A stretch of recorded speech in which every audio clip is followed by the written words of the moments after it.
now to introduce the Secretary General of the United Nations, Mr. António Guterres.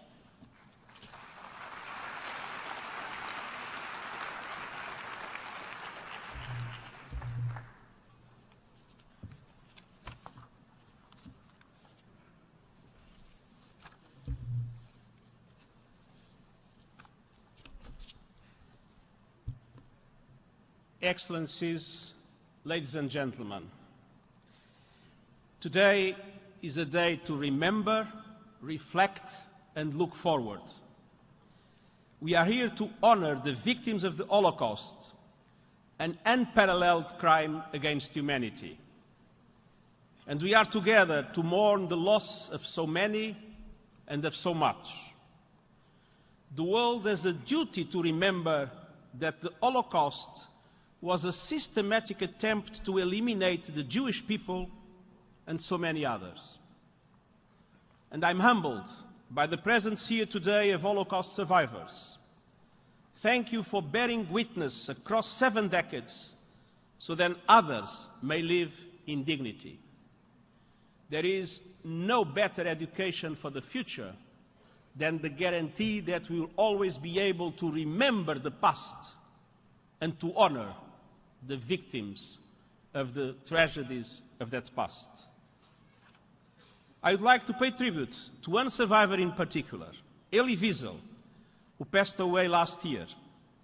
He became one of the world's most passionate voices for mutual respect and acceptance, and the United Nations was proud to have him as one of our messengers for peace.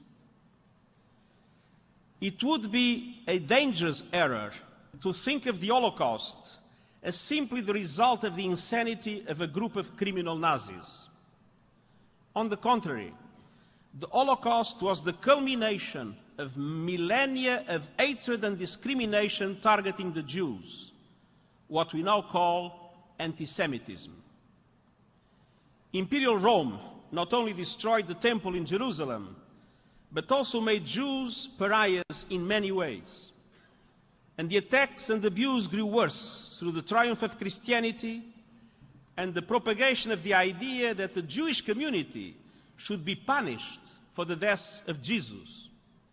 An absurdity that helped to trigger massacres and other tremendous crimes against Jews around the world for centuries to come. And the same happened in my own country, Portugal, reaching its height with the order by King Manuel in the 16th century, expelling all Jews who refused to convert. This was a hideous crime and an act of enormous stupidity. It caused tremendous suffering to the Jewish community and deprived Portugal of much of the country's dynamism. Before long, the country entered in a prolonged cycle of impoverishment. Many Portuguese Jews eventually settled in Netherlands.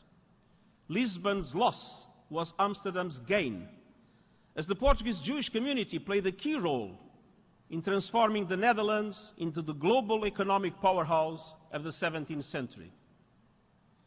And the Portuguese example also demonstrates that anti-Semitism, more than a question of religion, is essentially an expression of racism. The proof is that the converted Jews, the so-called new Christians, faced the discrimination by the old Christians and suffered continued persecution by the Portuguese Inquisition. When I became Prime Minister in 1995, I felt it was absolutely necessary, even if only with a symbolic gesture, to demonstrate my country's rejection and repentance of Portugal's merciless attacks against the Jewish community. In 1996, our Parliament revoked the letter of expulsion, and I then had the honor of visiting the Portuguese synagogue in Amsterdam to formally present a copy of that decree and apologize on behalf of my country. And tragically, the beautiful synagogue was almost empty because the community Portugal had expelled was almost completely destroyed by the Holocaust. Anti-Semitism always tends to come back. Portugal recently adopted a law allowing the descendants of those expelled in the 16th century to regain Portuguese nationality. And last year, more than 400 took advantage of this offer. And I'm also very proud to note that just a few weeks ago, my wife signed, on behalf of the Lisbon municipality, an agreement with the Israeli community of Lisbon to establish the Lisbon Jewish Museum. This will be a way to pay tribute to the memory of those my country mistreated so badly. Excellencies, ladies and gentlemen, history keeps moving forward, but anti-Semitism keeps coming back.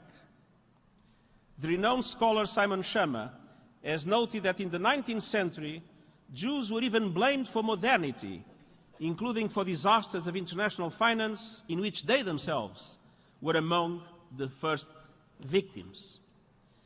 And Schama also noted that Jews often faced a lose-lose situation. When they successfully integrated and came to look like everyone else, they became subjects of suspicion. Others, who looked different, were blamed for that too. And both groups came together in the Nazi crematoria.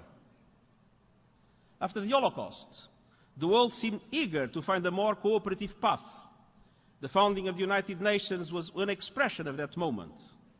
The UN Charter, the Universal Declaration of Human Rights, and the Genocide Convention enshrined the commitment to equality and human rights. And humankind dared to believe that tribal identities would diminish in importance. We were wrong. These, like me, who grew up in the post-war era, never imagined we would again face rising attacks on Jews in my own part of the world, in Europe. But anti-Semitism is alive and kicking. Irrationality and intolerance are back. We still see Holocaust denial despite the facts.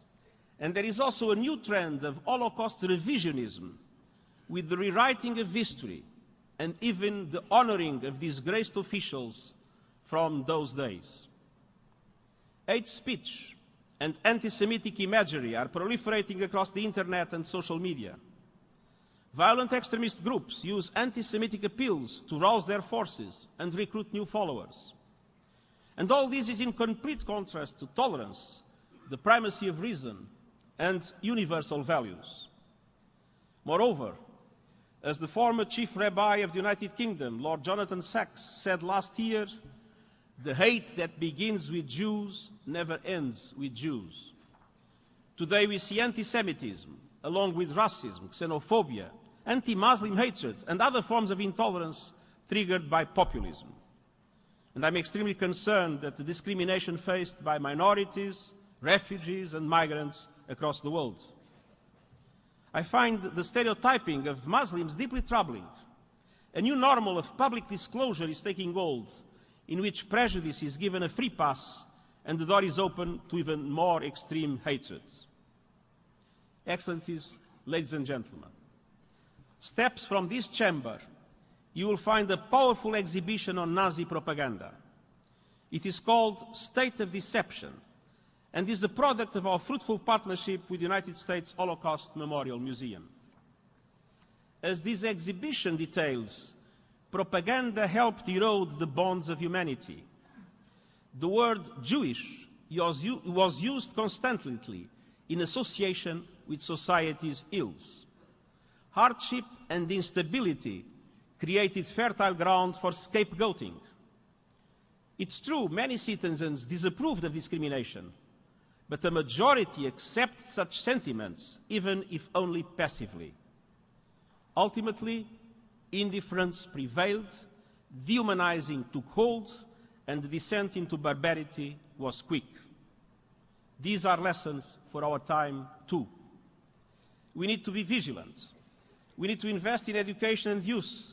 We need to strengthen social cohesion so that people feel that diversity is a plus, not a threat. And the United Nations itself must do more to strengthen its human rights machinery and to push for justice for the perpetrators of grave crimes. Our Together campaign is focusing on countries hosting refugees and migrants. Our Holocaust outreach program is active on all continents. The Holocaust also saw great acts of heroism, from ordinary people who protected others to diplomats who, at great risk to themselves, defied the Nazis to enable thousands of people to escape certain death. Some of these are well known: Sweden's Raoul Wallenberg and Japan's Shiune Sugihara.